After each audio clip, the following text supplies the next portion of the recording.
Kawadhinyimeni manen jatend migao mar arite pachoka Fred Matiang'i koro olando ni obiro laro kom mar tend piny Kenya yiero mar higa 2027.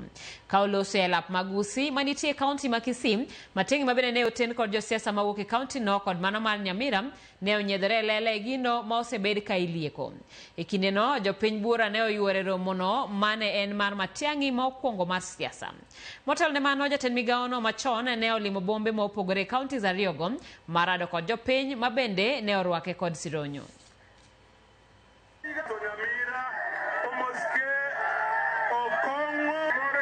We are a country that is built on resilience. Hizi shida zote tuko nazo hapa, tushikane sisi wote.